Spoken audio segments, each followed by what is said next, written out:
स्वस्ति श्री गणेशाय नमः। हरिः ओम्।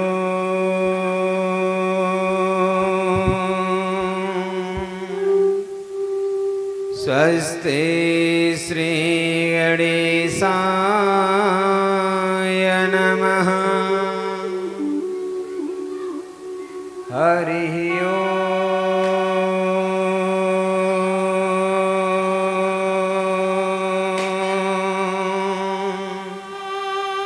स्वस्ति श्री गणेशाय नमः।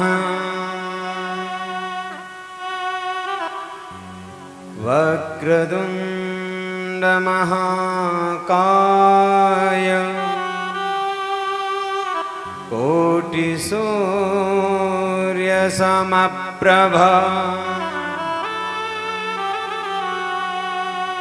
निर्विघ्नं कुरु मे देव।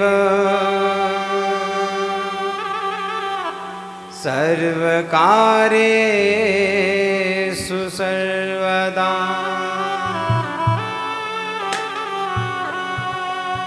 सर्वमङ्गलमाङ्गल्ये शिवे सर्वार्थसाधिके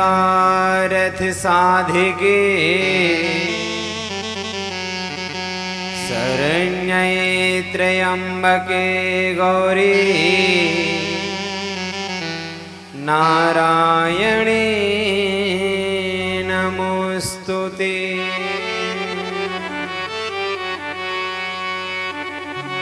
कृष्णं नारायणं वन्दे कृष्णं वन्दे व्रजप्रियम् कृष्णं द्वैपायनं वन्दे कृष्णं वन्दे प्रथासुतम्।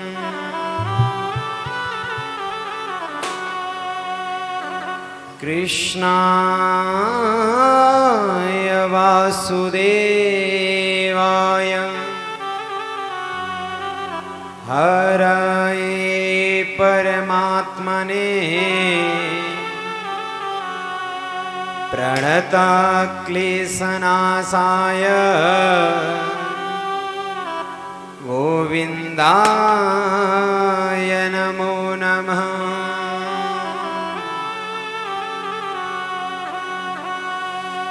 यं प्रव्रजन्तमनुपेतमपेतकृत्यम् द्वैपायनो विरहकातरया जुहाव। पुत्रेति तन्मयतया तरवोऽभिनेदो तं सर्वभूतहृदयं मुनिमानतोऽस्मि।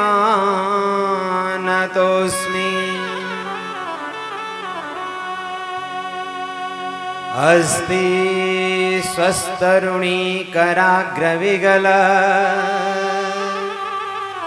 कल्पप्रसूनाप्लुतम् वस्तु प्रस्तुत वेणुनादलहरी निर्वाणन व्याकुलम्। स्रस्त स्रस्तनिवद्धनिव विलसा गोपीसहस्राव्रतम्।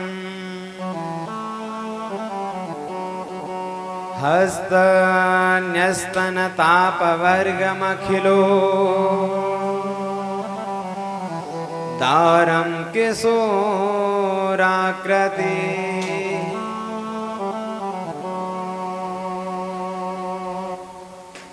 रामो राजमणि सदा विजयते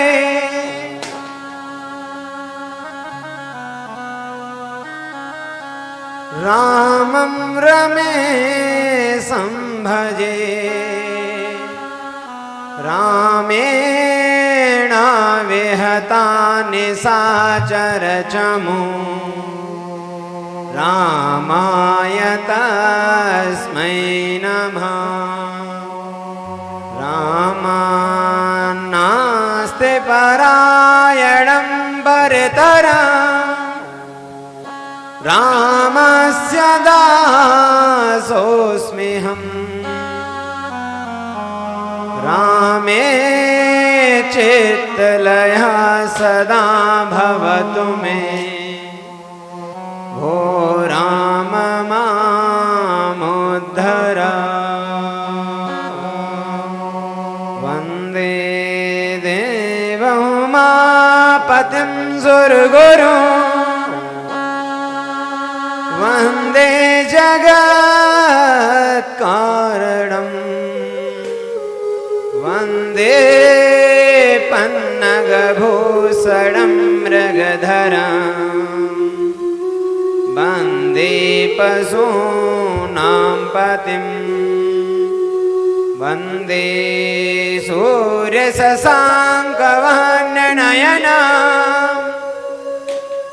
वन्दे मुकुन्दप्रियम्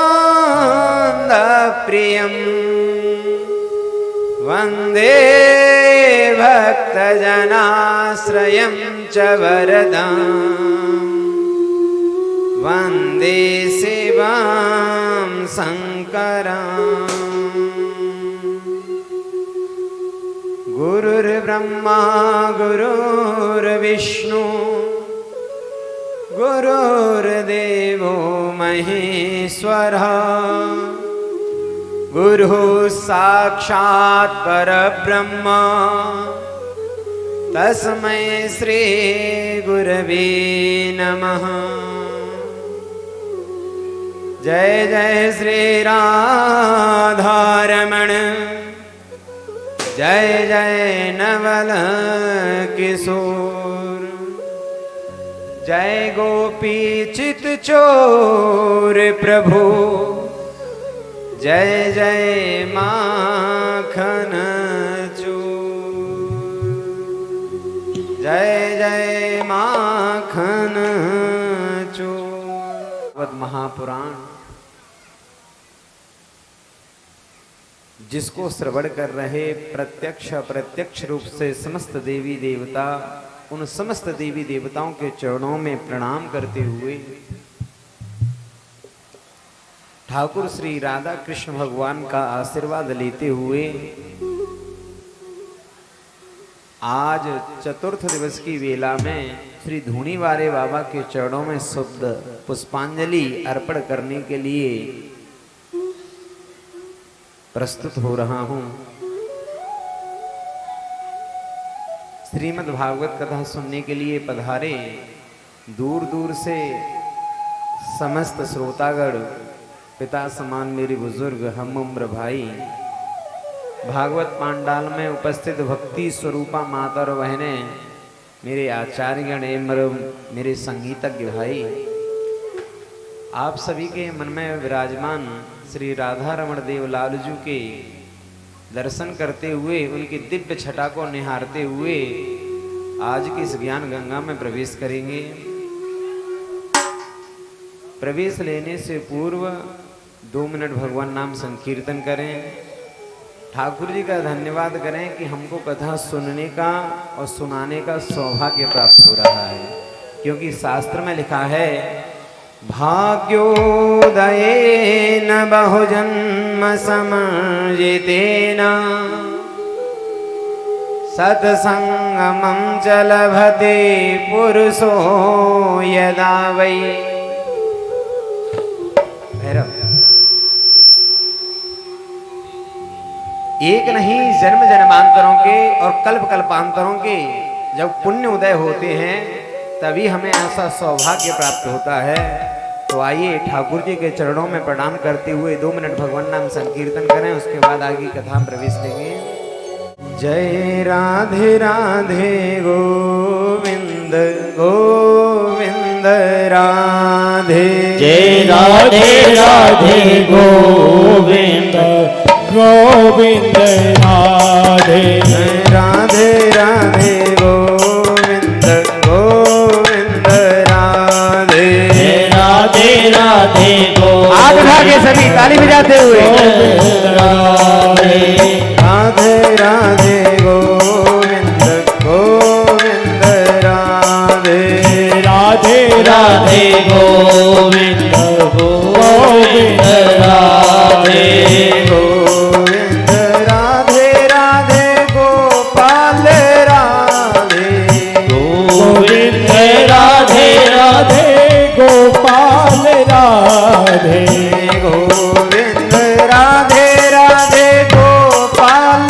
राधे गोविंद राधे राधे गोपाल राधे राधे राधे गोविंद गोविंद राधे राधे राधे गोविंद गोविंद राधे श्री राधे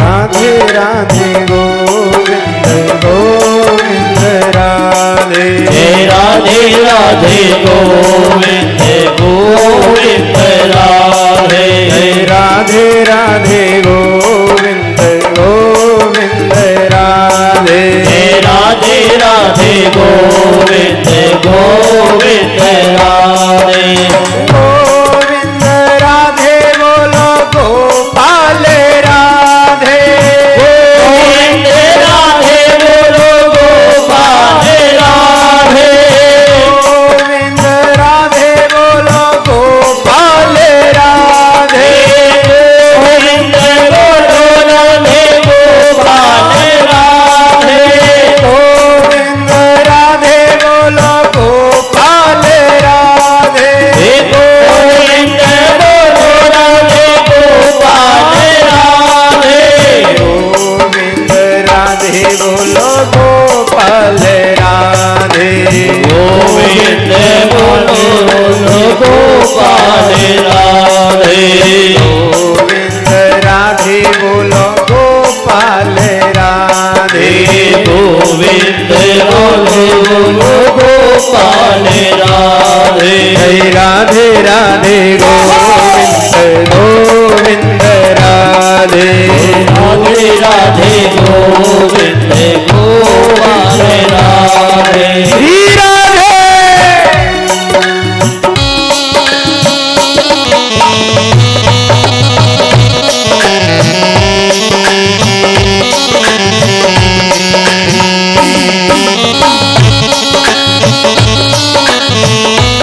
भजन गाई गौर हरि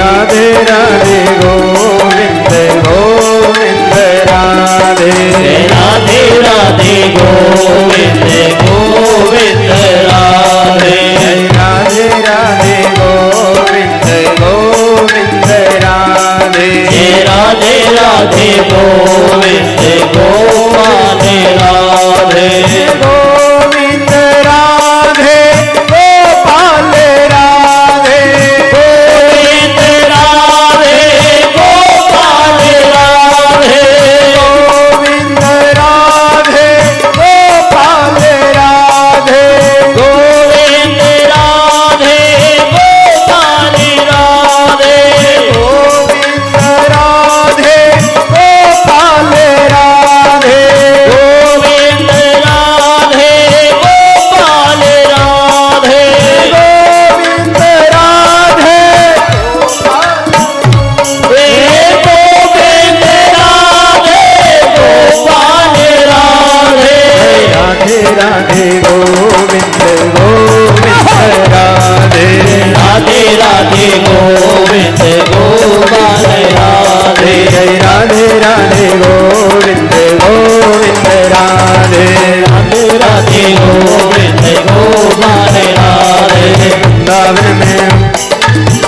वृंदावन में राधे राधे वृंदावन में राधे राधे वृंदावन में राधे राधे हम भी बोले राधे राधे तुम भी बोलो राधे राधे हम भी बोले राधे राधे तुम भी बोलो राधे राधे राधे राधे राधे राधे राधे राधे राम मिला दे राधे राधे राधे राधे कुंज गली में कुंज गली में मान गली में मान गली में मान गली में मान गली में हर वन में हर वन में सेवा कुंज में सेवा कुंज में राधे राधे राधे राधे राधे राधे राधे राधे राधे राधे राधे राधे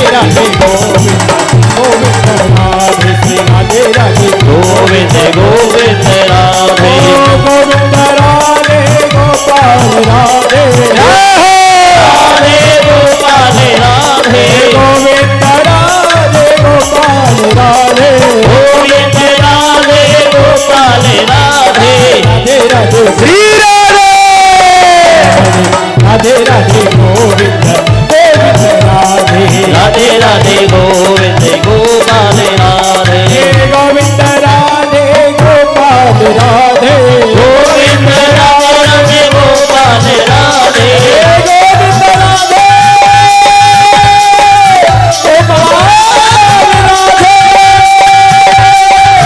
गोविंद राधे गोविंद राधे राधे राधे गोविंद गोविंद राधे राधे राधे गोविंद गोविंद राधे राधे राधे गोविंद गोविंद राधे राधे राधे गोविंद गोविंद राधे राधे राधे गोविंद गोविंद राधे राधे राधे गोविंद गोविंद राधे राधे राधे गोविंद बोले राधे राधे गोविंद गोविंद राधे राधे राधे गोविंद गोविंद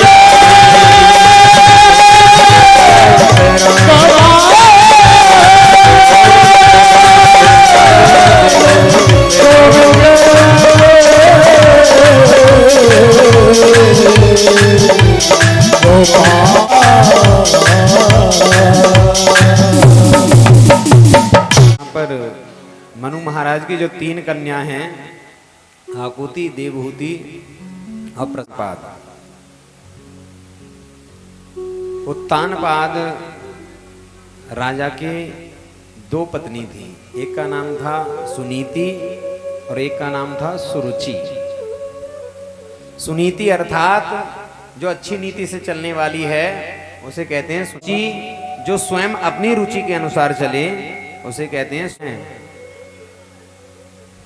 तो हमारे अंदर एक बुद्धि कहती है नहीं इसको मत करो, एक विचार ये कहता है कि नहीं ये कार्य करना चाहिए, अच्छा कार्य है। सुनीति और सुरुचि।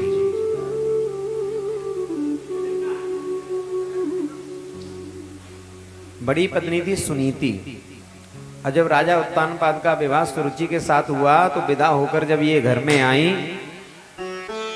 तो सुनीति जो है आरती का थाल सजा के द्वार लेने के लिए दरवाजे पर पहुंची।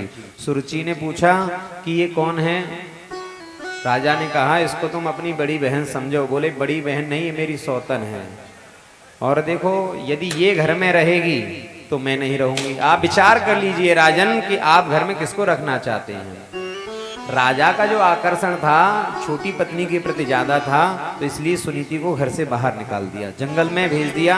जंगल में एक कुटिया बनवाई और उसी कुटिया में सुनीति रहने लगी। साल में 2 धोतियां पहुंचा देते थे, 2 साड़ियां पहुंचती थी, उसी में सुनीति अपना जीवन यापन करती थी। एक सेर जौ पहुंचाए जाते थे, उसी जौ को धुलती सुखाती और पीसती, ठाकुर जी का भोग लगाती, उस स्वयं पाती।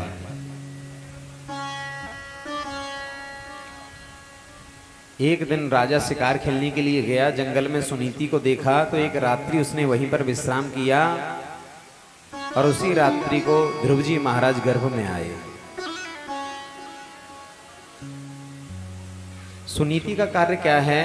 सुनीति सुबह जगती है, स्नान करती है, ठाकुर जी की सेवा करती है, और जंगल में जहाँ साधु महात्माओं के आश्रमों पर भगवत कथा होती है, सत्संग होता है, वहाँ सत्संग में जाती है और सत्संग सुनती है और साधु महात्माओं के आश्रमों पर जाकर सेवा करती है। कभी झाड़ू लगाती है, कभी पोंछा लगाती है। हवन के लिए समिधाओं की आवश्यकता होती है तो समिधाएं लाके आश्रम में उपलब्ध करा देती है।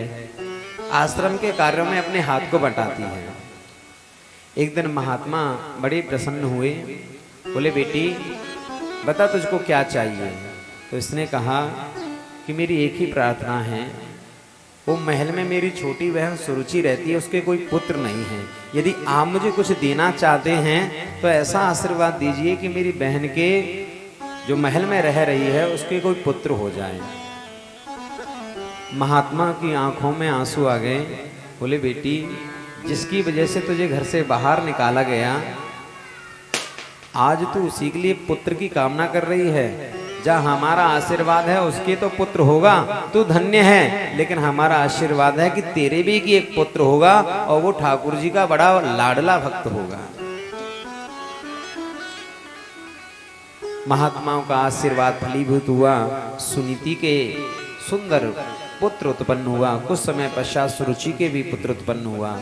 सुनीति के जो पुत्र का नाम है वो ध्रुव है और सुरुचि के पुत्र का नाम उत्तम है। ध्रुव जी महाराज ना बचपन से ही अपनी माँ से बड़ा स्नेह करते हैं। वो जानते हैं कि मेरी माँ कितने कष्ट भोगकर मेरा लालन पालन कर रही है, अबला है, मेरे लिए कर ही क्या सकती है। ध्रुव जी महाराज को जो लंगोटी पहनाई जाती है, सुनीति के पास इतना भी कोई वस्त्र नहीं है कि वो लंगोटी पहना के उसको लंगोटी बनाकर उसके पहना दे। झबला जिसे कहते हैं बच्चे को पहनाने के लिए बचपन में, इसकी जो फटी हुई साड़ी है उसको जगह जगह से फाड़कर थोड़ा सा साबुत वस्त्र निकाल करके अपने ध्रुव के लिए झबला बनाती है और उसको पहनाती है। जो जौ आते हैं उन जौ को धुलती है, सुखाती है, फिर उनको पीसती है, फिर भोजन प्रसाद बनाती है, ठाकुर जी को भोग लगाती है, स्वयं पाती है। ध्रुव जी महाराज धीरे धीरे बड़े हो रहे हैं। ध्रुव जी महाराज ना अपनी माँ को छोड़कर कहीं जाते नहीं। सुनीति ने कहा पुत्र थोड़ा खेला करो, ऋषि बालक जंगल में खेलते हैं, तुम भी खेला करो उनके साथ में। बोले नहीं माँ, मुझे तुम्हें छोड़ के कहीं जाना नहीं है, मैं तुम्हें छोड़कर कहीं जाना नहीं चाहता। माँ ने समझाया मैं जाने के लिए थोड़ी बोल रही हूँ, तो जाकर थोड़ा खेल कर आया कर, थोड़ा खेलेगा कूदेगा, व्यायाम थोड़ा सा व्यायाम हो जाएगा तो शरीर स्वस्थ रहेगा। बोले नहीं माँ, मैं तुम्हें छोड़कर कहीं नहीं जाना चाहता।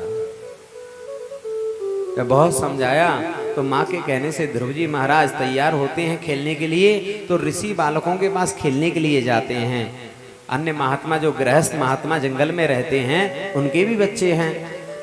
तो जब वो खेल रहे थे तो ध्रुव जी महाराज उनके पास गए तो ऋषि बालकों ने मना कर दिया, हम तुम्हारे साथ ध्रुव नहीं खेलेंगे। बोले क्यों? बोले तू अभागिन का बेटा है, तेरे बाप ने, तेरे पिताजी ने तेरी माँ को घर से बाहर निकाल दिया है, तेरी माँ बड़ी अभागिन है, इसलिए हम तेरे साथ कोई खेल नहीं खेलेंगे।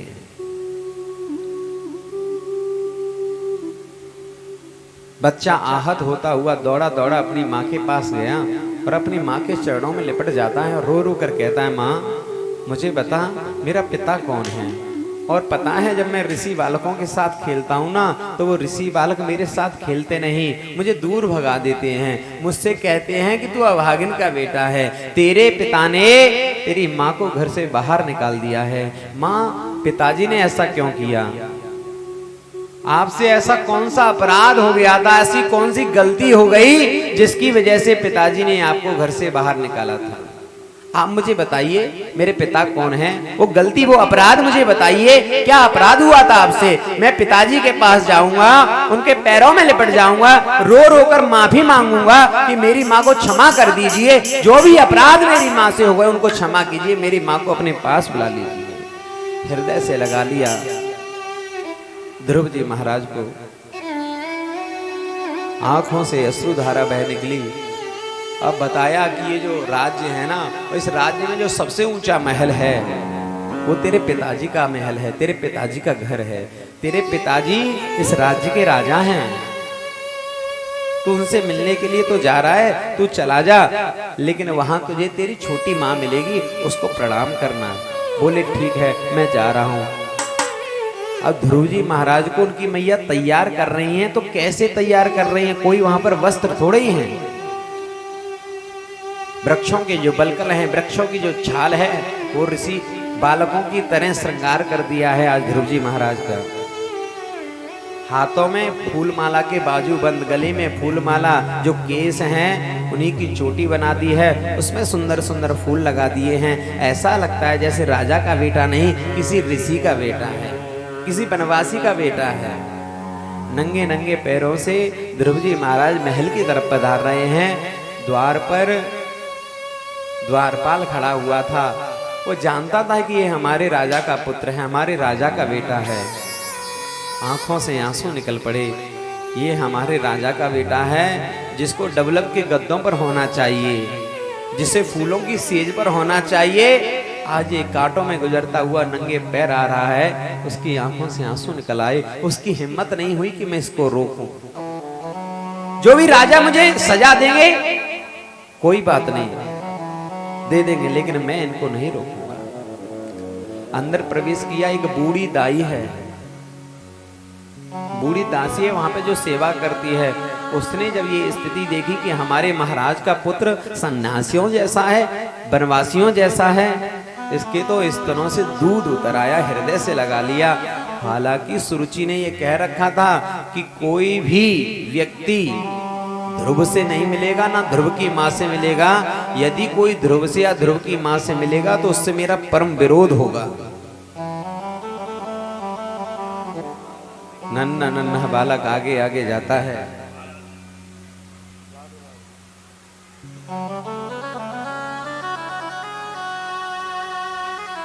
राजा ने दूर से देखा, मेरे पुत्र की स्थिति ऐसी, राजा से भी नहीं रहा गया, लेकिन खड़ा नहीं हो पा रहा, क्योंकि सुरुचि का अपनी पत्नी का भय है। दूर से देखा, ध्रुव पहचान गए कि हो ना हो यही मेरे पिता हैं। दौड़ लगाकर एकदम आगे बढ़े।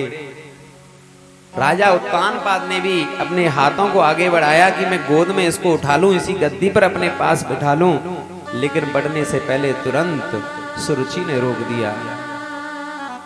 सुरुचि ने पूछा कौन? बोले मैं तेरी छोटी माता हूं। तो तुरंत प्रणाम किया। बोले माता प्रणाम।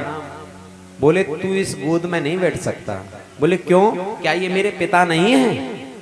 बोले ये तेरे पिता हैं।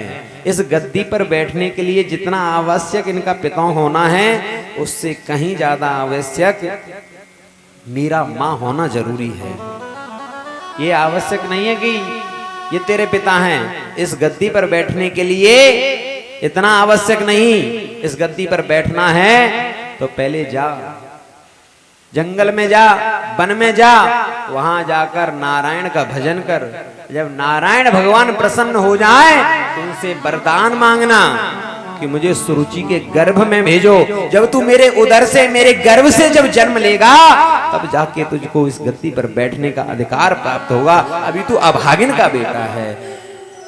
प्यारे भक्तों, अगर किसी को कोई चोट मार दी जाए ना, उसका जो घाव होता है ना, वो कुछ समय का होता है, लेकिन जब किसी को व्यंग बाण छोड़ दिए जाएं, जब से छोटी सी जीव से ऐसी बात बोल दी जाती है ना, तो महाराज सालों साल बीत जाते हैं, लेकिन वो चोट कभी भरती नहीं। आज ध्रुव जी की स्थिति ऐसी हो गई जैसे किसी सांप को लाठी मार देते हैं और वो सांप बिलखता रहता है। ये स्थिति ध्रुव जी महाराज की हो गई। आज सुरुचि ने ध्रुव का अपमान नहीं किया, अपितु उस परमात्मा का ही अपमान कर दिया। कैसे? क्योंकि पहले ध्रुव जंगल में जाए, वो तप करे नारायण का, और नारायण से तब किस लिए करते हैं लोग? तब इसलिए करते हैं कि इस आवागमन से हमें सदा सदा के लिए छुटकारा मिल जाए। इस 84 लाख योनि का जो चक्कर है ना, ये सब चक्कर छूट जाए, इसलिए तब करते हैं। लेकिन आज सुरुचि ने अपने गर्भ को परमात्मा से भी बड़ा बता दिया कि इस गर्भ में आने के लिए पहले परमात्मा की भक्ति करनी पड़ेगी। इसका तात्पर्य तो ये हुआ ना कि ये गर्भ परमात्मा से भी बड़ा हो गया। रोते हुए ध्रुव जी महाराज अपनी मैया के पास आते हैं, लंबी लंबी सांसें लेते हैं, सांसें चढ़ जाती है। पूछा क्या हुआ? बोले नहीं, तुमने मुझको कहाँ भेज दिया? तुमने तो कहा था कि वो तुम्हारी माँ है, लेकिन आज उन्होंने ऐसा मेरा अपमान किया है, मुझे पिताजी की गोद में बैठने नहीं दिया, पिताजी की गोद में बैठने नहीं दिया, पिताजी की गोद में बैठने नहीं दिया है। मुझसे बैठने के लिए कहा है कि पहले जंगल में जाओ, जंगल में जाके तप करो, जब नारायण भगवान प्रसन्न हो जाएं तब तुझे इस गद्दी पे बैठने का अधिकार प्राप्त होगा। माँ, मैं जब बड़ा हो जाऊंगा तो मैं बदला लूंगा, सुरुचि माँ से बदला लूंगा अपने अपमान का। तो तुरंत सुनीति ने मुंह पे हाथ रख दिया, बोले सच में तू अभागा है बेटा। अभागा इसलिए है क्योंकि तेरे जो कर्म है ना वो देवताओं जैसे हैं। तुझे तो किसी देव योनि में जाना चाहिए था, तुझे तो कोई देवता बनना चाहिए था, और तू सच में अभागा है। तूने जन्म भी लिया तो मुझ अभागिन के गर्भ से जन्म लिया है कि तुझे गद्दी पर बैठने का भी अधिकार प्राप्त नहीं है। बच्चा, तेरे गुण तो ऐसे हैं जो साक्षात देवताओं के होते हैं, लेकिन आज तुझे वनवासियों जैसी जिंदगी प्राप्त हो रही है, सब मेरी वजह से ही प्राप्त हो रही है। और सच में वो बात जो शायद मैं जीवन में न कह पाती, वो बात तेरी छोटी माँ ने तुझसे कह दी है कि तू जंगल में जाकर नारायण का भजन कर। और देख, ऐसी गोद में बैठने का क्या फायदा, तू तो जा जंगल में जाके परमात्मा का भजन कर, और परमात्मा की गोद में बैठना, फिर तुझे संसार में किसी की गोद में बैठने की आवश्यकता नहीं पड़ेगी। बोले माँ कहाँ रहते हैं भगवान? बोले भगवान तो सर्वत्र विराजमान है, सब जगह रहते हैं। अपने मन को एकाग्र करो, एकाग्र करने के बाद नारायण का ध्यान करना।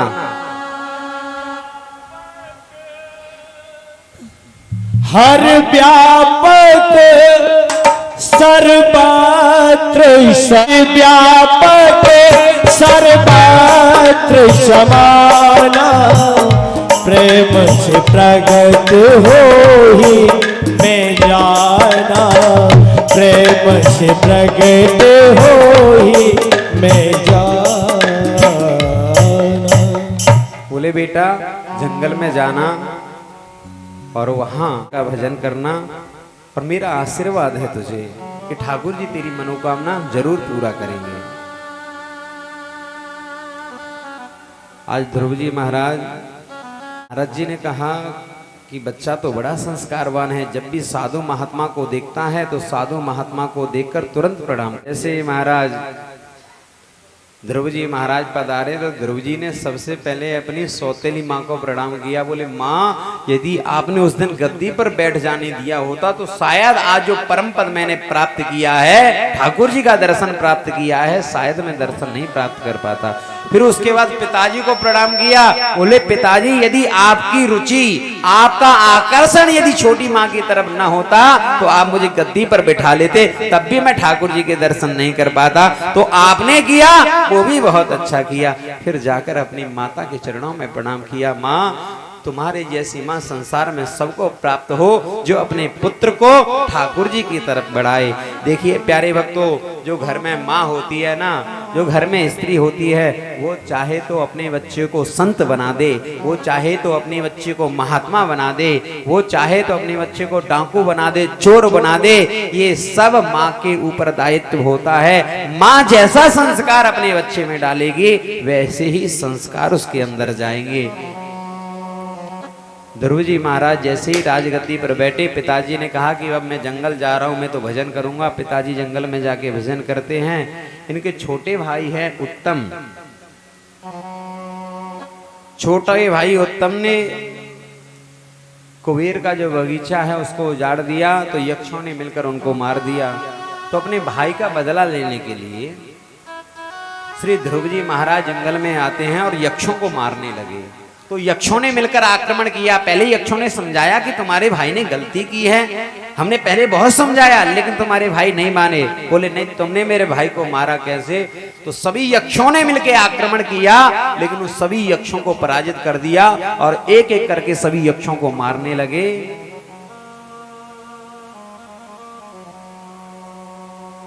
यहां पर एक प्रश्न उठता है कि जिसने ठाकुर जी का दर्शन कर लिया हो, क्या उसके मन में क्रोध रह सकता है? लेकिन यहां तो क्रोध आ रहा है ध्रुव जी महाराज को। बोले दर्शन करना बात अलग है। क्या दुर्योधन ने ठाकुर जी का कितनी बार दर्शन किया होगा? बोलो।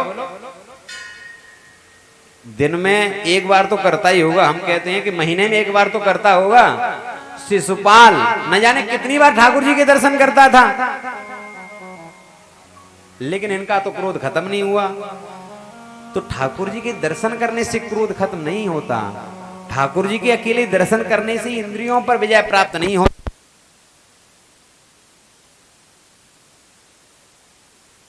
श्वास में हो सुमरन तेरा, क्योंकि ये जो श्वास है ना जाने कब निकल जाए, क्या इसका कोई अता पता नहीं। क्योंकि ये पल की जिंदगानी और कहना है क्या, और हर श्वास में हो सुमरन तेरा, यूं बीत जाए जीवन मेरा। हर श्वास में हो सुमिरन तेरा, यूं बीत जाए जीवन मेरा। हर श्वासों में हो सुमरन तेरा, यूं बीत जाए जीवन मेरा। हर श्वास में हो सुमिरन तेरा, यूं बीत जाए जीवन मेरा। तेरी पूजा करते बीते बीते शाम सवेरा, हर श्वासों में हो सुमरन तेरा, यूं बीत जाए जीवन मेरा। हर श्वास में हो सुमिरन तेरा, यूं बीत जाए जीवन मेरा। हरि बोल। श्री राधे हरि बोल।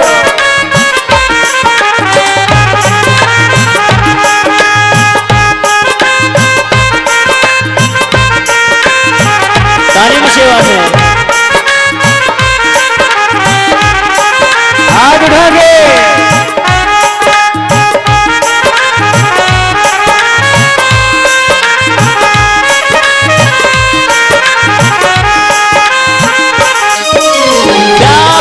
सत्कार हो एतबार भी तुम्हारा हो, जो भी प्यारे प्यारे हो याद ही सारा हो।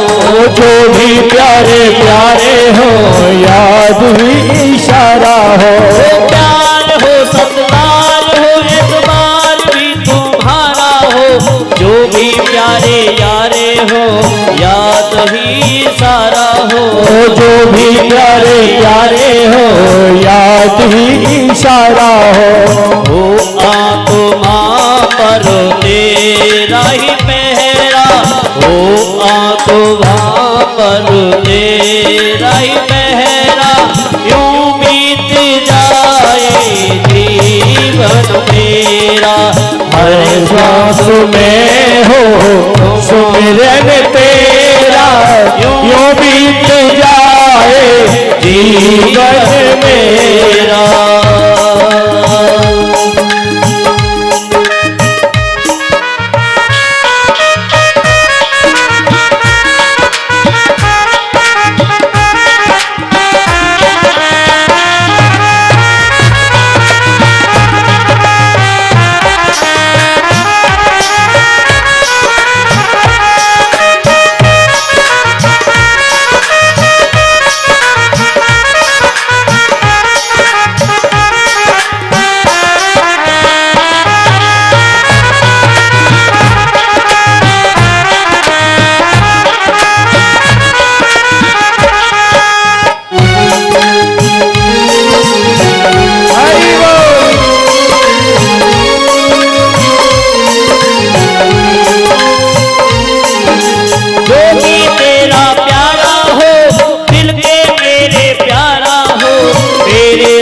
का ताज हो और आंख का ही तारा हो। ओ मेरे सिर का ताज हो आपका इशारा हो। मेरे सर का ताज हो और आपका इशारा हो। जो भी तेरा प्यारा हो मेरे दिल का तारा हो। मेरे सर का ताज और आंखों का तारा हो। ओ मेरे सिर का ताज और आँखों का तारा हो। सब में निहारो रूप सुनहरा यूं बीत जाए जीवन मेरा। हर सांसों में हो तेरा यूं बीत जाए जीवन मेरा। तेरी पूजा करके बीते बीते शाम सवेरा। हर सांसों में हो जीवन मेरा यूं बीत जाए जीवन मेरा। यूं बीत जाए जीवन मेरा। ओ यूं बीत जाए जीवन मेरा। यूं बीत जाए जीवन मेरा। बोलिए सदान की जय श्री हनुमान जी महाराज की जय बोल धूनी वारे बाबा की जय। ध्रुव जी कहाँ चल रहे थे महाराज परीक्षित जी? वाह क्या कहने, आनंद कर दी ने आज।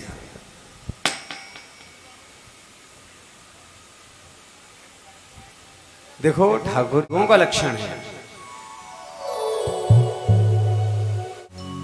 गंगा किनारे जाते हैं, तप करते हैं वहां पर, तो ठाकुर जी भी स्वीकार करिए। बोले आप कौन हैं? बोले मैं मृत्यु हूँ, मृत्यु देवी हूँ।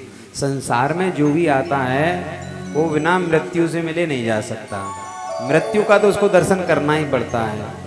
ध्रुव जी महाराज जैसे ही झुकी तो इसके सिर पर पैर रखकर ध्रुव जी महाराज विमान में बैठ गए, मृत्यु टुकुर टुकुर देखती रह गई। कहने का तात्पर्य ये है प्यारे भक्तों, जो भगवान में निष्ठा करके भक्ति करता है तो मृत्यु भी उसका कुछ बिगाड़ नहीं सकती, मृत्यु को भी उसके सामने आके झुकना पड़ता है और ध्रुव लोक में जाके स्थापित होते हैं।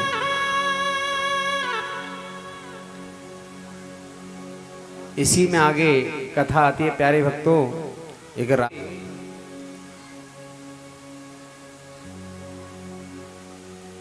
अंग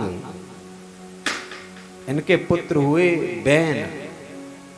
बैन बड़ा दुराचारी राजा था। इसके दुराचार को देखकर अंग ने समझाया, लेकिन ये नहीं माना। तो वो जाके अपने राज्य की एक गुफा में जाके बैठकर भगवान का भजन करने लगे। और बैन जब राजगद्दी पर बैठ गया तो राजगद्दी पर बैठकर जितने भी संत महात्मा लोग तप करते थे, भजन करते थे, सभी का तप भजन बंद करवा दिया। बोले कोई तप नहीं करेगा, कोई भजन नहीं करेगा। यदि बहुत ज्यादा अत्यावश्यक है तो मेरे नाम का ही भजन करें, मेरे नाम का ही कीर्तन करें, मेरे नाम का ही जाप करें, और हवन करने की आवश्यकता हो तो मेरे नाम का ही हवन करें। वेनाय नमः, वेनाय स्वाहा। साधु महात्मा और ब्राह्मणों ने आके समझाया कि राजन ये आप गलत कर रहे हैं, आप भगवत मार्ग पर नहीं चलना, ये अत्याचार कर रहे हैं, ये गलत है, ये साधुओं का मार्ग नहीं है, ये अच्छे सज्जन राजाओं का कार्य नहीं है। तो महात्माओं पर चिल्लाने लगा, अरे तुम्हारी बुद्धि खराब हो गई, तुमको नहीं पता। जब महात्माओं के ऊपर चिल्लाया तो महात्माओं ने एक दहाड़ मारी कि इनकी दहाड़ से ही ये मर गया महाराज। अब क्या करें, साधु महात्मा लोग राजगद्दी पर बैठने वाले लोगों को समझा तो सकते हैं कि राज्य कैसे चलता है, लेकिन साधु महात्मा लोग स्वयं राज्य नहीं करते हैं। बोले क्या करें, तो इसके शरीर का मंथन किया गया। तो मंथन से पृथु महाराज का प्रादुर्भाव होता है। बोलिए पृथु महाराज की जय हो। अर्ची और पृथु जी महाराज बड़े धार्मिक राजा हैं। जैसे इनका जन्म हुआ तो सभी देवी देवता जितने भी हैं इनकी स्तुति करने लगे। पृथु जी महाराज ने कहा रुको महाराज, अभी तो हमने कोई स्तुति वाला काम ही नहीं किया। भाई स्तुति उसकी होती है जिसने कुछ अच्छा काम किया हो तो लोग उसकी तारीफ करें, लोग उसकी बड़ाई करें। काम कुछ किया नहीं, लोग तारीफ करें तो तारीफ सुनने वाला भूल जाता, बोले सच में मैं ऐसा हूं। लेकिन पृथु जी महाराज तुरंत रोक देते हैं, बोले हमने ऐसा कोई कार्य किया नहीं है जिससे कि तुम हमारी तारीफ करो, हमारी स्तुति गाओ। तो सब देवता लोग मिलके बोले अभी तक किया नहीं महाराज तो कुछ करिए। बोले क्या करें? बोले तुम्हारे पिताजी का अत्याचार इतना हो चुका था यहाँ पर बैन का कि पृथ्वी में यदि एक शेर जौ डालते हैं तो आधा शेर भी प्राप्त नहीं होता है। इतना पापाचार बढ़ गया है कि पृथ्वी ने अपने सभी खनिजों को अपने अंदर दबा लिया है। पृथु जी महाराज ने कहा कि भाई इसका हम उपाय करते हैं। तो ये धरा को मारने के लिए, पृथ्वी का पहले नाम क्या था? धरा, वसुंधरा। वसुधे त्वाम वधिष्यामि, हे वसुधे, हे धरा, मैं तुझको मार दूंगा। तलवार निकालकर एकदम बाहर की तरफ दौड़े तो पृथ्वी गाय का रूप धारण कर लेती है। और गाय हम लोगों के लिए अवध्या है, जीवन में कभी गाय को नहीं मारना चाहिए। गाय के रूप में पृथ्वी वसुंधरा प्रार्थना करने लगती है, महाराज मेरा तो कार्य है, कोई जो मेरे ऊपर यज्ञ करता है, हवन करता है, सात्विक कार्य करता है, धर्माचार करता है, तो मैं उसको अपने अंदर के हीरे जवाहरात निकाल कर स्वयं उत्पन्न करा देती हूँ। तुम्हारे पिताजी ने इतने पाप किए हैं कि मैंने अपने सभी खनिजों को छिपा लिया है। यदि तुमको चाहते तो यज्ञ करो। तो महाराज पृथु जी महाराज ने यज्ञ किया। अब तो चारों तरफ खुशहाली ही खुशहाली होने लगी। अब पृथु जी महाराज इतने यज्ञ करते जा रहे हैं कि इंद्र को ही स्पृहा होने लग जाती है, इंद्र को भय लगने लग जाता है। क्यों? क्योंकि शास्त्र में लिखा है कि जो 100 यज्ञ कर लेता है वह शतक्रतु बन जाता है, वह इंद्र बन जाता है। तो 99वां जब यज्ञ कर रहे थे तो इंद्र जो है यज्ञ के घोड़े को ही चुरा कर ले जाता है। पृथु जी महाराज समझ गए, बोले इंद्र को भय है कहीं मैं राजा ना बन जाऊं, तो कोई बात नहीं, 99 यज्ञ करके ही बंद कर दूंगा। लेकिन ठाकुर जी की ऐसी कृपा कि 99 यज्ञ से ही नारायण भगवान प्रकट हो गए और कहने लगे बताओ पृथु क्या मांगना चाहते हो? बोले यदि कुछ देना ही चाहते हो प्रभु तो उनको दीजिए जिसको जरूरत है, मुझे किसी चीज की आवश्यकता नहीं है, आपकी कृपा से सब कुछ मेरे पास है। बोले नहीं फिर भी कुछ तो मांग ले। पृथु जी महाराज ने कहा यदि देना ही चाहते हैं तो मुझे 10,000 कान दे दीजिए। बोले क्यों? बोले ये तो जो 2 कान है ना मेरे, बोले हाँ, इन कानों से मैं आपकी कथा सुनता हूँ लेकिन मुझे तृप्ति नहीं होती है। जब मेरे 10,000 कान, अब इसका मतलब ये नहीं है प्रभु जी मेरे शरीर पे कान ही कान बना दो सब जगह। बोले तो बोले इन्हीं 2 कानों में 10,000 कानों की श्रवण शक्ति प्रदान कर दीजिए। और हम लोगों से क्या है, हम लोग इन 2 कानों से भी कथा नहीं सुन पाते हैं, कथा को तो ध्यान से सुन ही नहीं पाते हैं। हाँ, जहाँ कहीं किसी की बुराई चल रही हो तो देखो हमारे कान एक क्षण के लिए भी नहीं हट सकते। कोई नाटक सीरियल चल रहा हो तो बिल्कुल जैसा उसमें चल रहा है वैसे ही हम सब लोग सुना देते हैं। लेकिन देखिए पृथु जी महाराज कह रहे हैं कि वो कान नहीं है जो हरि की कथा ना सुने। रामचरितमानस में तुलसीदास बाबा कहते हैं जिन हरि कथा सुनी नहीं काना, श्रवण रंध्र अहि भवन समाना। राम सिया राम जय जय राम, राम सिया राम जय जय राम। प्यारे भक्तों, बोले ठाकुर जी बड़े प्रसन्न हो जाते हैं और उनकी इच्छा को पूरा करते हैं। इसी वंश में आगे चलकर एक राजा होते हैं प्राचीन वरही, जो यज्ञ पर यज्ञ करते हैं और यज्ञ में पशुओं की बलि प्रदान करते हैं, पशुओं को मारते हैं। एक दिन नारद जी का आगमन हुआ। नारद जी ने समझाया, बोले क्या कर रहे हो राजन? बोले यज्ञ कर रहा हूं। मैंने इतने यज्ञ कर दिए हैं कि संपूर्ण पृथ्वी को मैंने कुशाओं से पाट दिया है। बोले यज्ञ में पशुओं की आहुति देते हो? बोले हाँ। बोले कहाँ लिखा है? बोले ये लिखा है पशून हृदयन आलवेत, वेद में ही तो लिखा है। बोले आलवेत का मतलब मारना नहीं होता। बोले लिखा है बकरे की आहुति दो, घोड़े की आहुति दो। बोले पहले समझो बकरा किसको कहते हैं। बकरा होता है ममता का प्रतीक और घोड़ा होता है अभिमान का प्रतीक। तो अपने हाथ में सामग्री लो और घोड़े से स्पर्श करो और आहुति प्रदान करो। इसका मतलब ये हो गया कि हम अपने अभिमान की आहुति लगा रहे हैं। आहुति लो, बकरे से स्पर्श करो और आहुति छोड़ो, इसका मतलब हम अपनी ममता की आहुति लगा रहे हैं। अगर आलवेत का मतलब मारना होता तो जब विवाह होता है वर का और कन्या का, तो उसमें एक मंत्र आता है कि वर कन्याया हृदयम आलवेत, यानी वर कन्या का हृदय आलवेत करे। आलवेत का मतलब होता है स्पर्श करना। यदि मारना होता तो मार देगा, तो विवाह किसके साथ करेगा? ये वेद बड़ा परोक्षवादी है, ये कहता कुछ है और इसका अर्थ कुछ निकलता है। वेद को समझना बड़ा ही क्लिष्ट है। कई लोग वेद की एक बात को पकड़ लेते हैं, चारों तरफ हल्ला मचाते हैं कि हमने वेद पढ़ लिया है, वेद पढ़ लिया है, वेद में ऐसा लिखा है, ऐसा लिखा है, लेकिन सही मायने में वेद को समझा ही नहीं है। वेद की भाषा बड़ी गूढ़ भाषा है, उसका अर्थ लगाना पड़ता है। अर्थ कब लगेगा? जब आप किसी गुरु के सानिध्य में बैठ जाओगे, गुरु के सानिध्य में बैठोगे, सत्संग होगा, वो आपको सिखाएंगे, तब आप समझेंगे कि वेद क्या कहता है। एक कोई व्यक्ति था जिसको माड़ पीने की, गर्मा गर्म माड़ पीने की उसको आदत थी।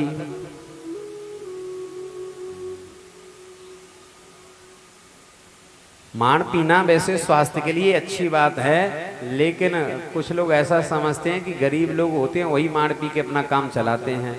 अब वो व्यक्ति था, वो बड़ा जमींदार व्यक्ति था, 100-150 बीघा उसके पास जमीन थी। उससे मिलने के लिए कुछ गांव के रईस लोग आए थे। इधर इसकी पत्नी ने घर में मांड निकाल करके एक लकड़ी का बर्तन होता है जिसे कठवतिया कहते हैं, उसमें रख दिया और अपने पुत्र से कहा कि पिताजी से जाके कहो कि मैंने धान से गर्मा गर्म मांड निकाल दिया है और कठवतिया में रखा है, जल्दी पी लीजिए, नहीं तो ठंडा हो जाएगा, शीतल हो जाएगा। अब बच्चा गया, देखा यहाँ तो पिताजी के पास बड़े बड़े लोग विराजमान हैं, इन सबके सामने मैं कैसे कहूँ। तो बच्चे ने अपनी बुद्धि का प्रयोग किया और कहा कि पिताजी, धानुपुर से मानू आया है और कठवतिया के घाट पर बैठा हुआ है, चलकर मिल लीजिए, नहीं तो शीतलपुर को चला जाएगा।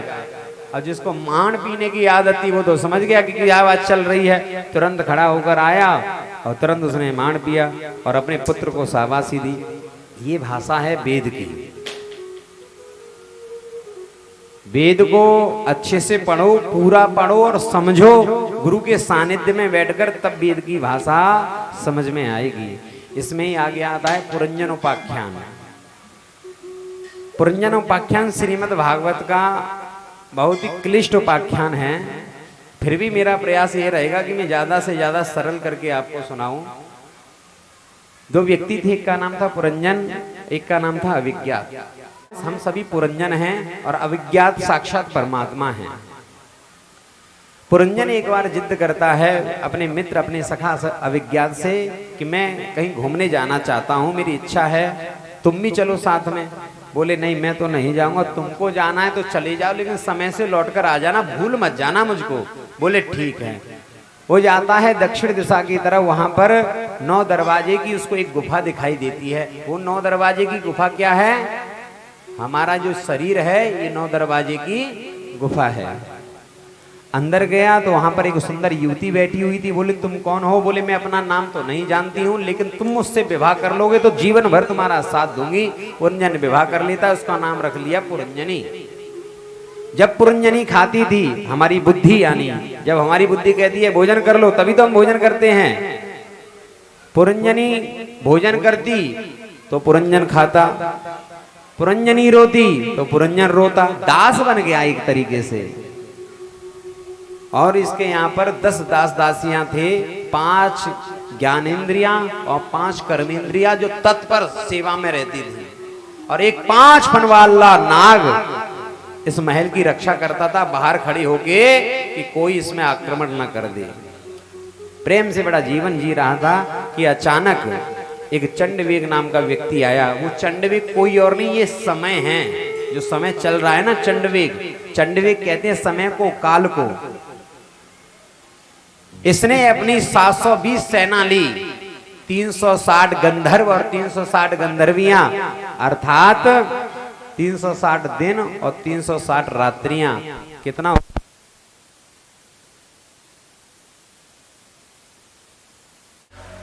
कालिया दे पे? अच्छा, अब तो गड़बड़ आ गए।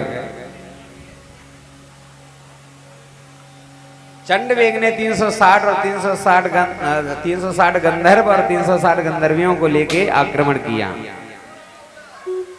फिर भी इसको विजय प्राप्त नहीं हुई, तो इसने अपनी पुत्री को लेकर, जिसका नाम था जरा। जरा किसे कहते हैं? जरा कहते हैं बुढ़ापे को। आपका जन्म कब हुआ था? आपको तारीख याद होगी। आपने 10वीं कब पास की? आपको तारीख महीना याद होगा। आपके घर में बच्चा पैदा कब हुआ? आपको तारीख समय याद होगा। लेकिन यदि आपसे पूछा जाए कि महाराज ये बताओ बूढ़े कब हुए, तारीख याद है क्या? याद है? संकेत आते कुछ संकेत बुढ़ापे के। सबसे पहला संकेत आता है बालों पे। सिर के बाल नहीं, सिर के बाल तो आजकल छोटे छोटे बच्चों के हो जाते हैं, ये तो सब खान पीन का सब अर्थ है। कहाँ के बाल? श्रवण समीप, कानों के पास के बाल यदि सफेद हो जाएं तो समझ लो कि बुढ़ापे ने पहली घंटी बजा दी है। सही व्यक्ति को तो समझ जाना चाहिए उसी समय पे, लेकिन व्यक्ति मानता ही नहीं। मान जाता है क्या परीक्षित जी? क्योंकि हम खुद ही ना मानने दुनियादारी का के। ऐसा बढ़िया काला पेंट करता है महाराज कि जो पहले जो काले थे ना उससे भी ज्यादा काले बाल हो जाते हैं। नहीं, हाँ हाँ, तुमने तो बिल्कुल वो करोगे, एशियन पेंट। दूसरी बार जो है घंटी बजती है कि आंखों से दिखना कम हो जाता है, तो फिर हमारे परीक्षित की तरह मोटा सा चश्मा लगावा लेता है, लेकिन मानता नहीं, बुढ़ापे को स्वीकार नहीं करता है। और अब ये चश्मे की टेक्नोलॉजी तो पुरानी हो गई, अब तो ऐसे ऐसे लेंस आ गए हैं वो आंखों में फिट हो जाते हैं, पता भी नहीं चलता है। तीसरा कहां पर आता है संकेत? दांतों पे। ठाकुर जी कह रहे हैं कि बेटा खूब चाट पकौड़ी खा लिए, अब चाट पकौड़ी खाना छोड़ो, सतुआ खाओ, फल खाओ और ठाकुर जी का भजन करो। लेकिन व्यक्ति मानता नहीं, बढ़िया बत्ती से फिट करवाता है। चौथी घंटी बजती है, शरीर टेढ़ा पड़ जाता है, लेकिन फिर स्वर्ण भस्म खाता है, योगा करता है, प्राणायाम करता है, लेकिन फिर 5वें में घंटे ही नहीं, ठाकुर जी घंटा ही बजाता है।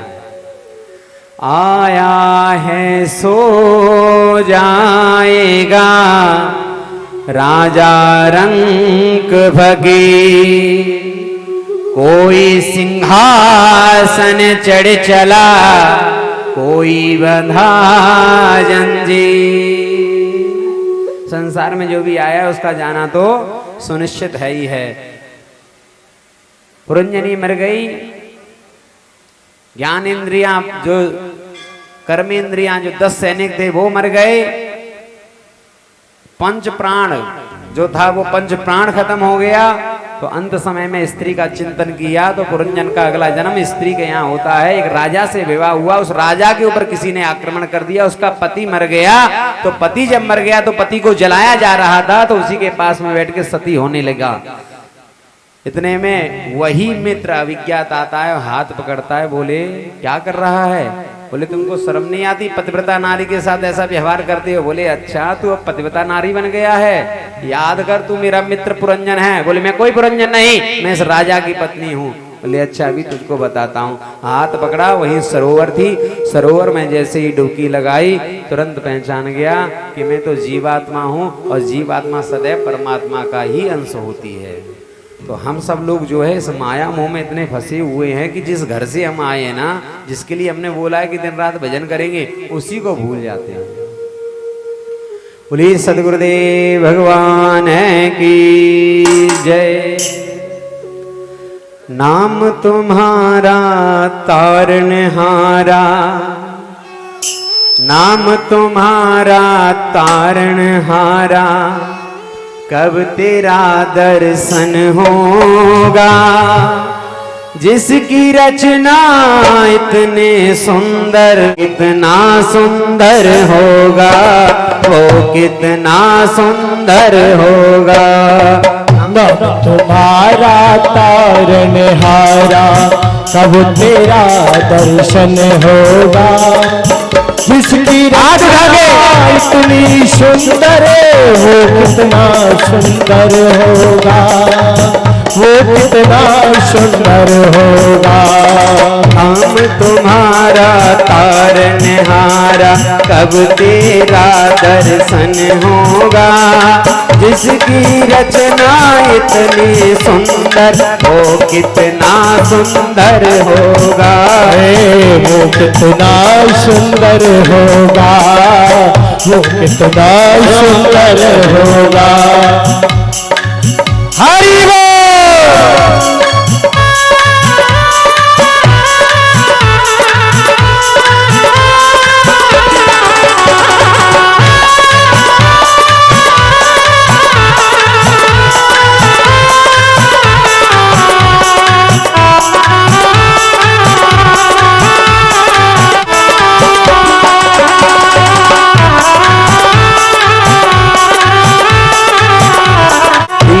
दयाल दया के सागर, जग में नाम तुम्हारा है। दीन दयाल दया के सागर, जग में नाम तुम्हारा है। दीन दयाल दया के सागर, जग में नाम तुम्हारा है। दीन दयाल दया के सागर, जग में नाम तुम्हारा है। तुम बिन मेरे बाल कृष्ण प्रभु, कोई नहीं हमारा है। हाँ, कोई नहीं हमारा है प्रभु, कोई नहीं हमारा है। भव से पार उतरने हेतु, भव से पार उतरने हेतु तेरा ही शरणा होगा। जिसकी रचना इतनी सुंदर, वो कितना सुंदर होगा, वो कितना सुंदर होगा।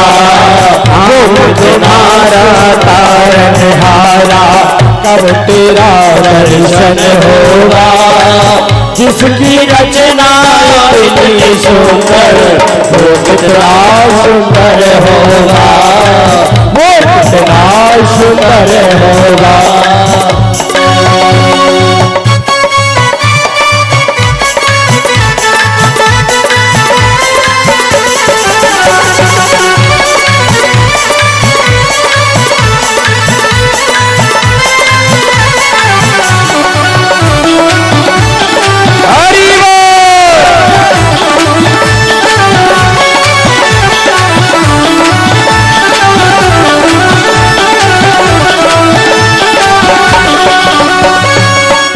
नर मुन जन जिन चरणों में निस दिन ध्यान लगाते हैं। सुर नर मुन जन जिन चरणों में निस दिन ध्यान लगाते हैं। सुर नर मुन जन जिन चरणों में निस दिन ध्यान लगाते हैं। सुर नर मुन जन जिन चरणों में निस दिन ध्यान लगाते हैं। जो भी तुम्हारे दर पे आवे, मन वांछित फल पाते हैं। मन वांछित फल पाते हैं। हाँ, मन वांछित फल पाते हैं। मन वांछित फल पाते हैं, वो मन वांछित फल पाते हैं। भव से पार उतरने हेतु, भव से पार पार उतरने हेतु तेरा ही शरणा होगा। जिसकी रचना इतनी सुंदर वो कितना सुंदर होगा, वो कितना सुंदर होगा। नाम तुम्हारा तारनहारा कब तेरा दर्शन होगा। जिसकी रचना इतनी सुंदर वो कितना सुंदर होगा, वो कितना सुंदर होगा। हरि बोल।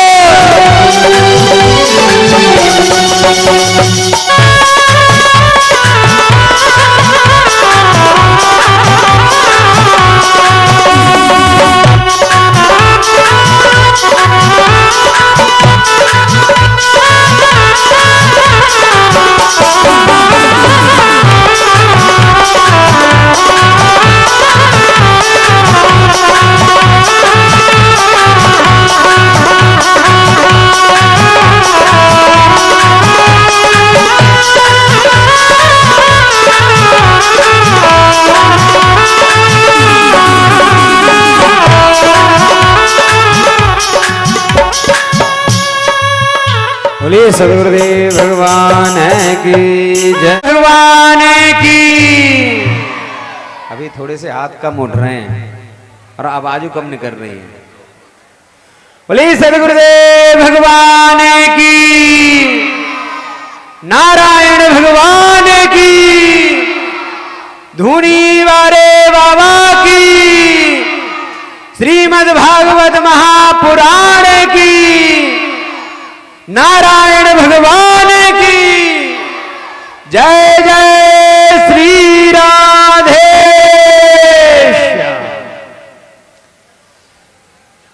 प्यारे भक्तों, आगे राजा प्रियव्रत की कथा आती है। इनके यहाँ पर श्री ऋषभ देव जी आते हैं और ऋषभ देव जी के सबसे बड़े, ऋषभ देव जी के 100 पुत्र थे। सबसे बड़े बेटे का नाम था भरत। ऋषभ देव जी ने अपने पुत्रों को बुलाया और कहा कि देखो पुत्रों, हमको जो ये जन्म मिला है सिर्फ खाने पीने के लिए ही नहीं मिला, भगवान भजन के लिए मिला है। और ऐसा उपदेश करके ऋषभ देव जी जंगल में जाके तप करने लगते हैं। भरत जी महाराज ने सोचा कि जब मेरे पिताजी ऐसे हैं, भजन किया है, तो मुझे भी भजन करना चाहिए। तो गंडकी नदी के किनारे बैठकर तप करने लगे। और जब तप किया तो तप करते करते इन्होंने देखा कि एक हिरणी का बच्चा जो है, एक हिरणी जो है, गर्भवती हिरणी, उस सरोवर में, नदी में पानी पी रही है। पीछे से शेर ने दहाड़ लगाई तो उसको बड़ा भय हुआ, वो नदी में कूद गई। एक तो उसको गर्भ की पीड़ा और दूसरा शेर ने दहाड़ लगाई तो वो पीड़ा।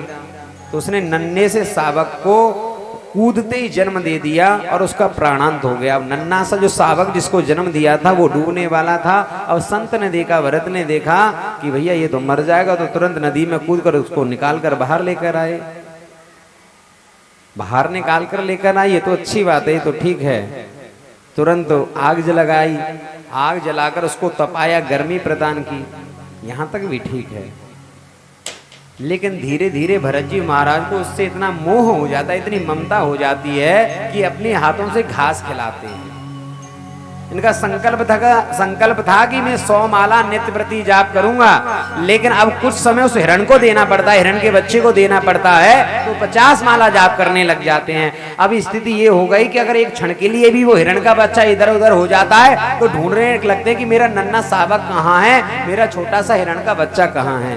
तो धीरे धीरे वो माला 25 रह गई। अब वो 25 माला जाप करने के लिए माला झोली लेके जब बैठते हैं ना, तो नन्हा सा शावक आके कभी कान को चबाता है, कभी चाटने लगता है, तो प्रेम करते हैं उसको, उसके ऊपर हाथ फेरने लगते हैं। तो जो 25 माला करते थे ना, वो भी छूट गई। आए थे हरिभजन को, ऊटन लगे कपास। संत यहां तक कृपा करें, संत का हृदय वाला कोमल होता है, संत कृषि पर कृपा कर रहे हैं, यहां तक तो बात ठीक है। लेकिन ज्यादा मोह में पड़ना, ममता में पड़ना, तो फिर राजपाट छोड़ा ही क्यों था, फिर तो वहीं बने रहते। एक दिन बहुत सारे हिरणों का झुंड आया। उस नन्हे से हिरण ने देखा ये सब लोग तो मेरी प्रजाति के लोग हैं, मेरी जाति के लोग हैं, तो उन्हीं के साथ उसने दौड़ लगा दी, वो भाग गया। अब ये ढूंढ रहे हैं मेरा हिरण का बच्चा कहाँ गया, मेरा नन्हा सा शावक कहाँ गया। अब इनका मन नहीं लगता, ये विचलित हो गए। उसको याद कर करके इनका प्राणांत हो गया। और हमारे शास्त्र कहते हैं अंत मता सुगता, अंतिम क्षणों में तुम जैसा सोचोगे, जिसका विचार करोगे, समझ लो तुम्हारा अगला जन्म उसी का होगा। जब घर में कोई बड़ा बूढ़ा होता है ना, मरने से पहले याददाश्त चली जाती है। बोलो चली जाती है कि नहीं चली जाती है। और हम लोग क्या करते हैं, ए अम्मा पहचान रही है मैं कौन हूं, बाबा पिताजी मुझे जानो। अब जैसे तैसे उसको तो परमात्मा के बारे में बताओ, और तुम सब लोग अपने घर के बारे में ही पूछते रहते हो।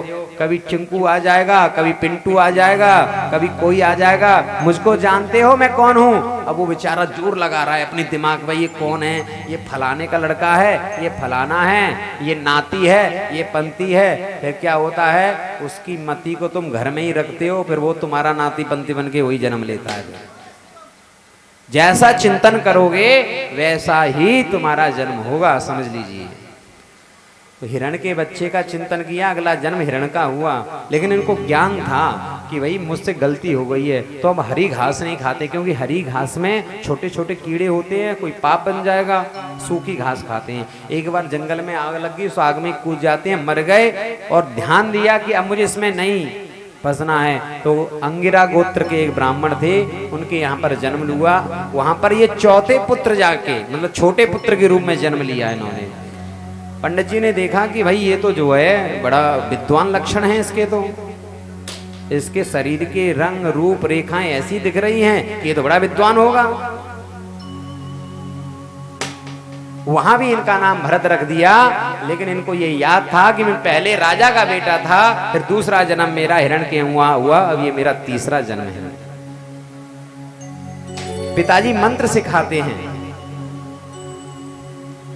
पहले के लोग जब शिक्षा सीखते थे ना, तो पहले कोई टीचरों के पास नहीं जाया करते थे। पहले ब्राह्मण लोग वेद वेदांत स्वयं इतना जानते थे कि वो अपने बच्चों को खुद पढ़ाया करते थे। जो लोग संगीत जानते थे, तो संगीत में अपने माँ बाप अपने बच्चों को संगीत की शिक्षा खुद ही सिखाते थे। परंपरागत चीजें थी कि भाई हमारे खानदान में हमको ये चीज आती है, ये हमारी खानदानी चीजें हैं, तो हमारे बच्चों को भी आनी चाहिए। अब ब्राह्मणों के पास खानदानी क्या है कि मंत्र हैं, वेद हैं, तो वेद सिखा रहे हैं। तो सबसे पहले वेद सिखाने से पहले गायत्री मंत्र सिखाया जाता है, क्योंकि ये परम कर्तव्य है ब्राह्मण का कि जो भी ब्राह्मण है उसको सबसे पहले गायत्री मंत्र सीखना चाहिए, गायत्री मंत्र उसको आना चाहिए। तो पंडित जी सिखा रहे हैं ओम भूर्भुवः स्वः। लेकिन ये समझ गए भरत जी कि ये मेरे पिताजी किस लिए सिखा रहे हैं कि आज गायत्री मंत्र सीख जाऊंगा, कल सत्यनारायण की कथा सिखाएंगे, फिर विवाह पढ़ना सिखाएंगे, विवाह पद्धति पढ़ाएंगे। किस लिए? जजमानी संभालने के लिए, कि जजमानों के यहाँ जाऊं, कथा सुनाऊं, विवाह पढ़ूं, पूजा करूं, गृह शांति कराऊं। अब अपने को ये नहीं सीखना है। 10 बार, कम से कम 100 बार पिताजी ने गायत्री मंत्र पढ़ाया। जब कई बार पढ़ा दें तो तब ये जाके एक बार बोले ओम भूर भूर भूर भूर भूर। पिताजी ने कहा ये तो जड़ है, इसको तो कुछ आता ही नहीं है, तो नाम रख दिया जड़ भरत। जब तक माँ बाप थे तब तक रोटी मिली, माँ बाप चले गए तो भाई कौन किसको रोटी देता है? जब भाई का मकान बिकता है तो सबसे पहला खरीदार भाई होता है। किसी भाई का मकान बिक रहा हो तो सबसे पहले खरीदने के लिए भाई आगे आएगा। भाई किसको कौन कितनी रोटी देता है? पत्नियों ने भाई दे भी दे 1%, तो पत्नियां कहती हैं हमारा हमसे नहीं बन रही है, हम पे अपने लेना बन रही है, इनके लिए कौन बना। तो इससे कुछ काम करवाओ तो हम रोटी दे सकते हैं। बोले क्या काम करवाएं? बोले खेतों पे लेके जाओ। तो जड़ भरत जी खेत पर गए, कहा कि ऐसा खेत को खोदो। बोले अच्छा, मतलब जोतना है। तो जड़ भरत जी एक ही जगह इतना खोद दिया, हमारा पानी निकल आया। बोले तुमसे कुछ नहीं होता। दूसरे खेत पे लेकर गए। बोले क्या? कि ये फसल की सुरक्षा करना, पंछी आ गए फसल ना खा पाए। बोले ठीक है। हाथ में एक डिब्बा दे दिया, डंडा दे दिया कि जैसे यहाँ पर पंछी आए तो तुरंत इसको बजाना जिससे पंछी उड़ जाए। और जैसे ही पंछी आए उड़ाने के लिए तैयार हुए, फिर विचार किया भैया मैं क्यों उड़ाऊं, मेरा खेत थोड़ा ही है, सब प्रभु का खेत है ये तो। और पंछी कौन है, ये भी प्रभु के हैं। तो ये तो बुलाने और लगे, कहने लगे क्या, राम जी की चिड़िया राम जी को खेत, हावरी चिड़िया भर भर पे। राम जी की चिड़िया राम जी को खेत, खावरी चिड़िया भर भर के पेट। राम जी की चिड़िया राम जी को खेत, खावरी चिड़िया भर भर पे। राम जी की चिड़िया राम जी को खेत, खावरी चिड़िया भर भर के पेट। राम जी की चिड़िया राम जी को खेत, खावरी चिड़िया भर भर पे। राम जी की चिड़िया राम जी को खेत, खावरी चिड़िया भर भर के पेट। राम जी की चिड़िया राम जी को खेत, खावरी चिड़िया भर भर।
चिड़िया भर भर के पेट। राम जी की चिड़िया राम जी को खेत, खावरी चिड़िया भर भर पे।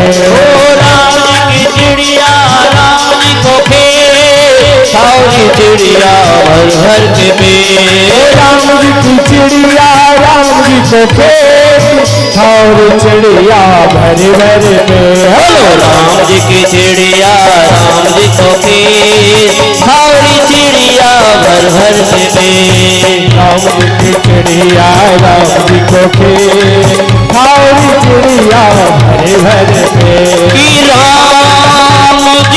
चिड़िया राम जी को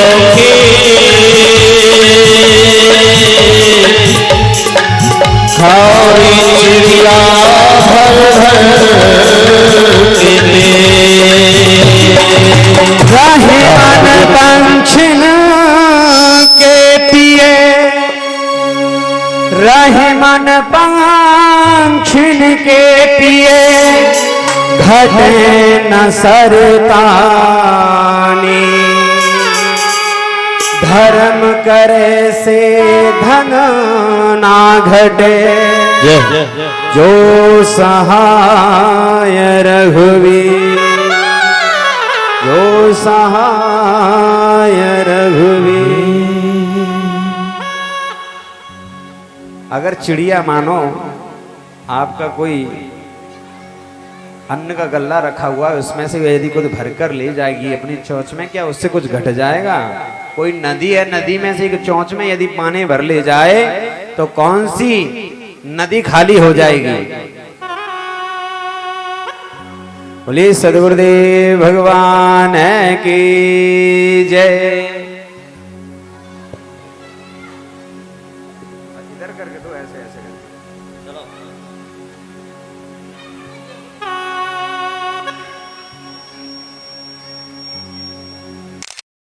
गुरुदेव भगवान की। तो खेत की भी सुरक्षा नहीं कर सकता, ये तो खेत भी सुरक्षा के लायक नहीं है। घर से बाहर निकाल दिया, बोले कोई बात नहीं, जैसी राम जी की इच्छा। इधर कोई डांकू थे, कोई चोर थे, डाकुओं ने कोई भद्रकाली से कोई कामना मांगी थी और कहा था कि जब मेरा काम पूरा हो जाएगा तो मनुष्य की बलि दूंगा। काम पूरा हो गया, मनुष्य ढूंढने के लिए गए तो मनुष्य के रूप में यही मिल गए जड़ भरत जी महाराज। बोले खूब बढ़िया, हट्टा कट्टा मोटा ताजी है, नहलाया धुलाया, खूब अच्छा खिलाया। तो ये तो फिर भी ठाकुर जी कह रहे हैं ठाकुर जी बड़ी कृपा है तेरी, जो बढ़िया बढ़िया खाने के लिए मिल रहा है, गर्दन झुकाई काटने के लिए। बोले कोई बात नहीं ठाकुर जी की ऐसी इच्छा तो ऐसे ही सही। तो भद्रकाली अंदर से विचार करने लगी, यदि ये सच्चा भक्त मर गया तो प्रभु मुझको माफ नहीं करेंगे। सच्चे भक्त को कोई भी देवी देवता भी परेशान नहीं कर सकता जो सच्चा भक्त होगा। भद्रकाली जिस मूर्ति में थी, जो मूर्ति थी वो मूर्ति फट जाती है, उसमें से दिव्य तेज निकलता है महाराज, और जो इसकी बलि लेने वाले था उसी को मार दिया। ये खड़े हुए वहां से चले गए। उधर से एक राजा रहुगण सत्संग की इच्छा से अपनी पालकी में बैठकर 4 कहारों को लेकर अपने गुरुजी के आश्रम जा रहा था सत्संग के लिए। अचानक एक कहार बीमार पड़ गया तो तीनों कहारों ने हाथ जोड़कर कहा महाराज एक कहार और होता तो पालकी अच्छे से जा सकती थी। बोले ये मेरा राज्य है, जो कोई भी मिल जाए उसी को लगा लो, सब मेरी प्रजा है। कोई नहीं दिखा, लेकिन जड़ भरत जी दिख गए, मोटा ताजी देखा, इनको लगा लिया। अब जड़ भरत जी तो जड़ भरत जी महाराज चलने में भी देखते हैं कि कोई चींटी पैर से न मर जाए, चींटी दिखती है तो एकदम उछाल लेते हैं। जब पालकी चलाने वाला उछाल लगाएगा तो बैठने वाले की क्या स्थिति होगी? ऊपर जाके सिर लगा। बोले कौन है, किससे नहीं चला जा रहा है? तो तीनों कहार हाथ जोड़ के बोले महाराज हम तो ठीक चलना, ये नया नया जो लगा है ना इसको चलने नहीं आता। तो राजा ने सोचा कि कोई बात नहीं, नया है नहीं अनुभव होगा, लेकिन वो तो अपने चलने में मस्त। फिर से कोई जीव दिखा तो फिर से छलांग लगाई तो फिर से लगा। अब तो राजा को क्रोध आ गया, बोले तुमसे अच्छे से नहीं चला जाता। हंसी करने लगा, बोले बड़े दुबले पतले हो इसलिए तुमसे चला नहीं जा रहा है। जड़ भरत जी ने कुछ नहीं कहा, फिर से चुप रहे। फिर चले तो फिर से कूदे, फिर चींटी आए तो फिर से कूदे। अब तो जड़ भरत इतना क्रोधित हो गया, कहने लगा कि ए मोटे, ये शरीर जो है तूने अपने शरीर को ऐसे ही बढ़ा रखा है, किसी काम का है या नहीं है? अच्छे से चल वरना मैं तेरी ऐसी चिकित्सा करूंगा कि तू जीवन भर याद रखेगा। जब गलत शब्दों का प्रयोग किया तो जड़ भरत जी जो जीवन में कभी नहीं बोले, इन्होंने कहा कि यदि अब मैं नहीं बोला तो ये राजा और ज्यादा अपशब्द बोलेगा, और ज्यादा अपशब्द बोलेगा तो नरक में जाएगा। मैं ब्राह्मण हूं और ब्राह्मण को अपशब्द कह रहा है तो नरक में जाएगा। और दुनिया वाले कहेंगे कि जड़ भरत ने जिसे अपने कंधे पर बिठाया वो नरक चला गया। तो पालकी को नीचे रखा और कहने लगा अरे राजन, तुम मुझे कष्ट क्या दोगे? तुम कह रहे हो कि तुम बड़े पतले हो, बड़े मोटे हो। अरे मोटा होना और पतला होना तो इस शरीर का धर्म है, मेरा धर्म नहीं है। तुम कह रहे थे कि मैं तुम्हारी चिकित्सा कर दूंगा, तुम मुझे दंड दोगे। अरे तुम मुझे दंड क्या दोगे? तुम मुझे दंड दे नहीं सकते, तुम दंड दे सकते हो इस शरीर को। ये शरीर इस पृथ्वी का एक टुकड़ा है, ये रथ, ये पालकी इस पृथ्वी का दूसरा टुकड़ा है। इस पालकी में अंदर तू बैठा है, तू भी इस पृथ्वी का एक टुकड़ा है, और मैं इस पालकी को लिए हूं, मैं भी इस पृथ्वी का एक टुकड़ा हूं। और तू मुझे कष्ट क्या देगा?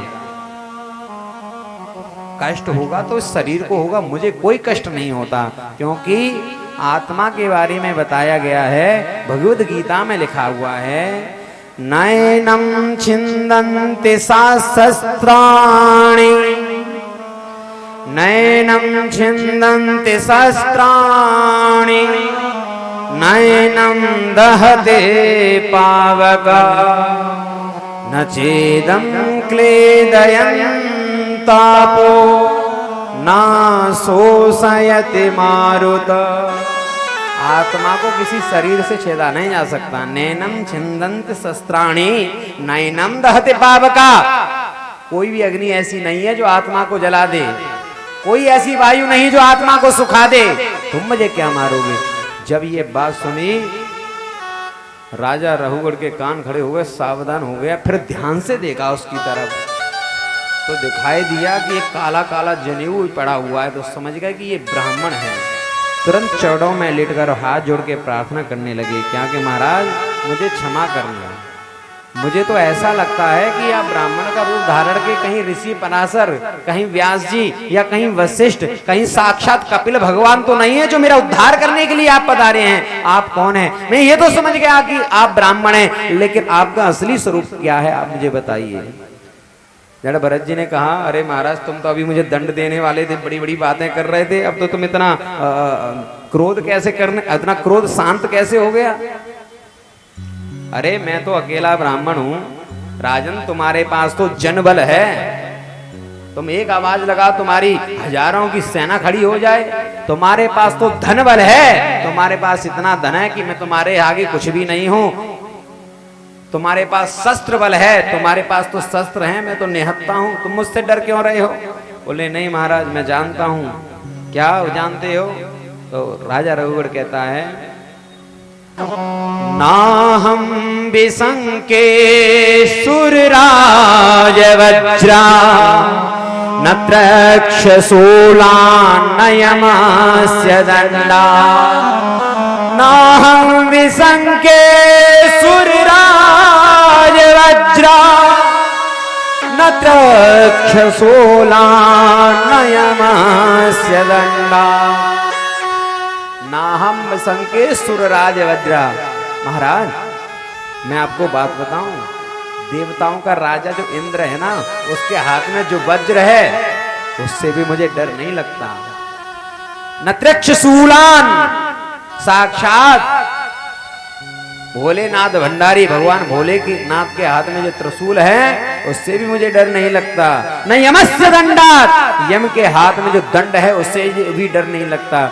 बोले महाराज इन सब से डर नहीं लगता तो हमसे क्यों डर लग रहा है? बोले उस यदि डर लगता है तो ब्राह्मणों के श्राप से लगता है, क्योंकि यदि ब्राह्मणों ने श्राप दे दिया तो महाराज एक नहीं पूरी 7 पीढ़ियां बर्बाद हो जाएंगी। इसलिए मैं क्षमा मांगता हूं। आप कौन हैं? लेकिन मैं समझ गया जो भी हैं आप मेरे कल्याण के लिए आए हैं। आप कह रहे थे, आपने कहा था कि महाराज इस शरीर को कष्ट दोगे तो आत्मा को कष्ट नहीं होगा। मैं आपसे एक बात पूछना चाहता हूँ, एक बात बताइए। बोले हाँ। बोले ये बताओ